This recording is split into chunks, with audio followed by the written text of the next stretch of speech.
साढ़े तीन एकवीरा मंदिरों में अमरावती, धूले और नंदगांव को पूर्ण मंदिर माना जाता है। लगभग 3.5 शताब्दी पहले ब्रह्मानंद महाराज के यहाँ आने के बाद पेशवाओं ने इस मंदिर पर जीर्णोद्धार कराया और पूरी तरह से पत्थर से बने इस मंदिर का अग्रभाग सुंदर 2 गुंबद वाला है।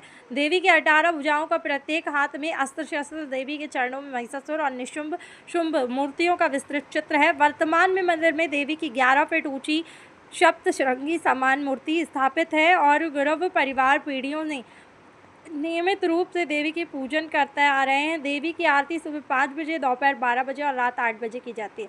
महिलाओं द्वारा घट स्थापना का दृश्य पेटड़ी धारण किया। देवी की प्रतिमाओं का प्रतिदिन बदलता श्रृंगार नवरात्र उत्सव के दौरान महिलाओं द्वारा घट स्थापना की और प्रथा आज भी उत्साह के साथ निभाई जाती है। देवी को 9 दिनों तक 9 पेटियों में सजाया जाता है और देवी प्रतिदिन 3 अलग अलग रूपों में दर्शन देती हैं। आज आपण नांदगाव शहरातले ग्रामदैवत एकविरा माता इथे मंदिरात आलेलो आहोत। एकविरा मातेचा महिमा काय आहे, अपार महिमा आज आपण जे इथे 5 पिढींपासून सेवा करत आहे त्यांच्याकडनं एकविरा मातेची महिमा म्हटल्यावर अनेक गोष्टी देवीच्या घडत असतात की आपली देवी जवळपास 350 वर्षापासून पेशवेकालीन आहे। ब्रह्मानंद महाराजांना एकेकाळी दृष्टांत झाला की या गावामध्ये फार संकट आलेलं होतं।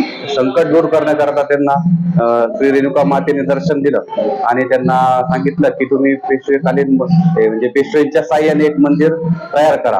मग त्यांनी हे मंदिराचं बांधकाम केलं 350 वर्षापूर्वी आणि आता सुस्थितीत अजून हे मंदिर असतं उभं आहे आणि अनेक वैशिष्ट्य या मंदिराचे आहे।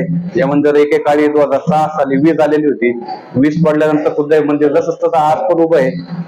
नवरात्रामध्ये 9 दिवस 3 वेळा आरत्या होत्या, पहाटे 5 वाजता, दुपारी 12:30 वाजता, रात्री 8:30 वाजता आणि लाखो संख्येने भाविक मंदिरात येत असतात।